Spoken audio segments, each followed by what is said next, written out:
Greetings, loyal minions, beautiful humans. Welcome to the SciShow, the #1 ranked YouTube channel for moles. If you're a mole, I appreciate you. Huge shout out to Master Mole and his sister, going through some tough times at the moment. So everyone send some positive vibes and love and all the best. We are here to look at Lilareine, the new Moth hero. As always, we will jump into the portal and have a look. Classic hero, 1.2%. Legendary event hero, 0.3%. Legendary featured hero, 1%. So again, you've got basically as much chance of getting a legendary classic hero as you do of getting anything from the event. Which is stupid, and I'm just going to say every single time I do one of these videos, it needs to be changed. You need to have at least twice as much chance of getting the event hero. We're in the bloody Moth portal, basically. Give us a better chance of getting a Moth. That's what I'll say. One other thing to note is there is now also a 4-star Moth, Joyvert. So I'll have a quick look at Joyvert at the end. But the big bonus of this is that now we may get someone different than that freaking Rose Petite thing.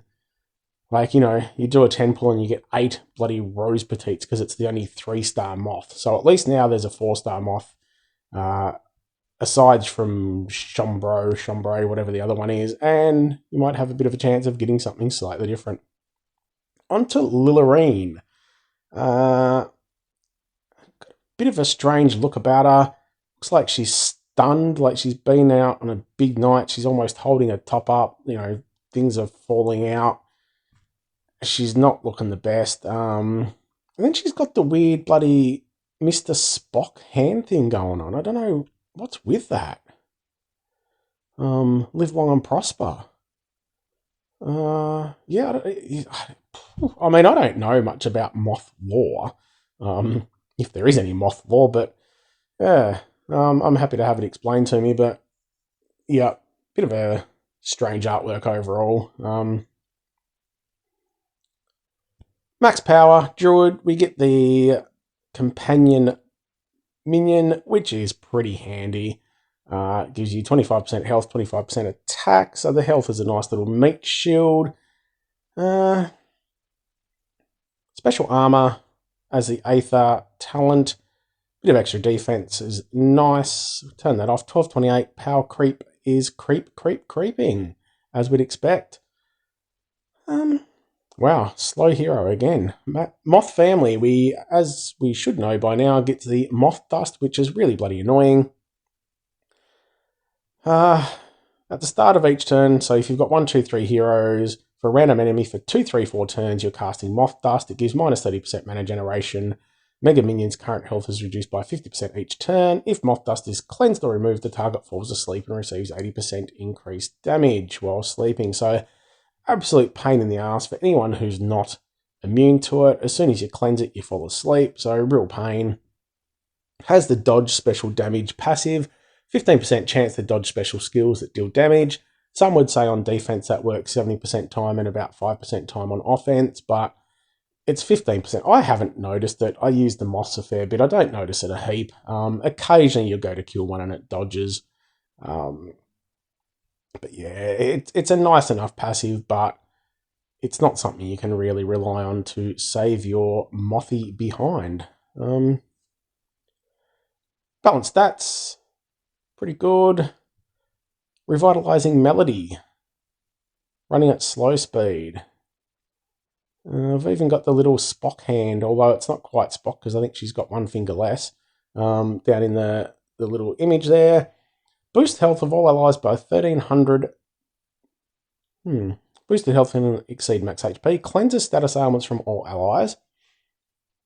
It's interesting that it's not a safe cleanse because as a Moth, the Moths aren't immune to their own Moth dust.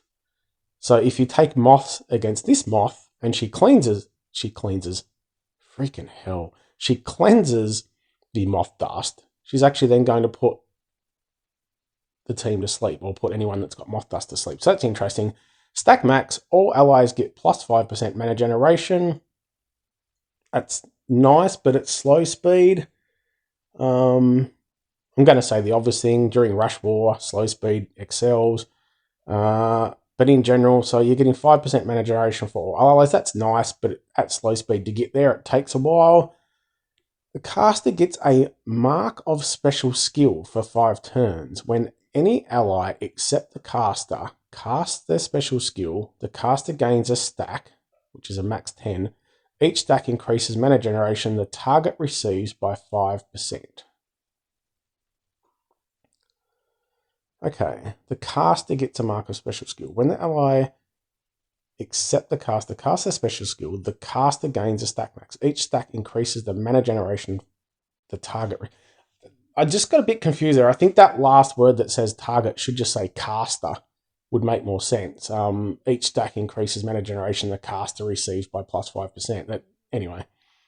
So every time someone else goes off, you're going to then get 5% mana. So again, during a Rush War, that's going to speed her up something chronic once she goes off. But it is only for the next 5 turns. So again, during a normal war or a normal battle, once she goes off at slow speed, I know this is different every battle, but I try to look at the averages. So if she's going off at slow speed, she's not actually hurting your team at all. So she's a bit of a tile dump. She's going to give everyone a bit of extra mana generation, but then over the next 5 turns, say 2 other people fire off, she's only getting an extra 10% mana. And I just think it gives you, with a passive slow hero, it just gives you so much time to build your counters up, or to even hit tiles. If you're taking your strong yellow team, it just gives you so long to get those tiles in the middle. So it's also interesting, there's a lot of heroes that do extra damage against boosted health, but to be honest, there hasn't been any sort of, or many meta heroes lately that give a lot of boosted health.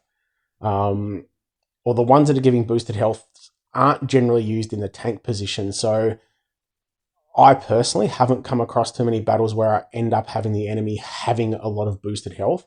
So therefore, the heroes that do extra damage against boosted health, they're sort of wasted. But if someone decides to run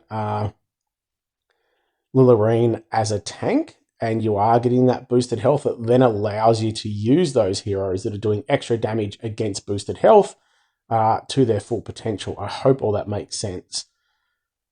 So, again, I don't think we'll see this hero much outside of Rush War. People could be trying it as tank, but as I said, I just think it's a little bit too passive at tank. It does give the mana generation, but I don't think that's enough.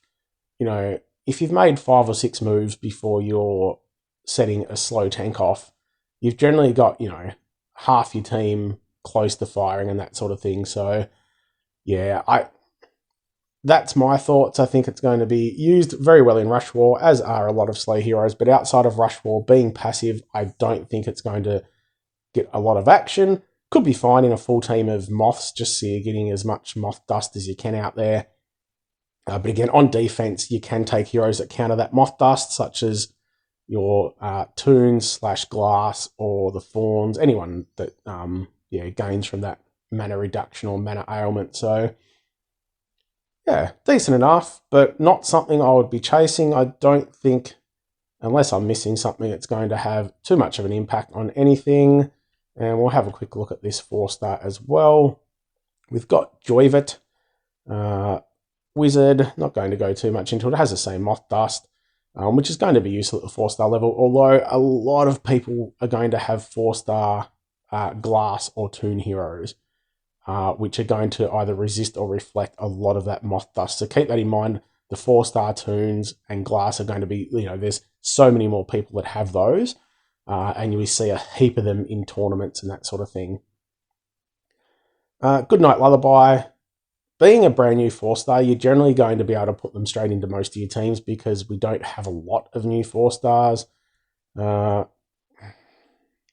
should have just left it. I don't really care if it blacks it out.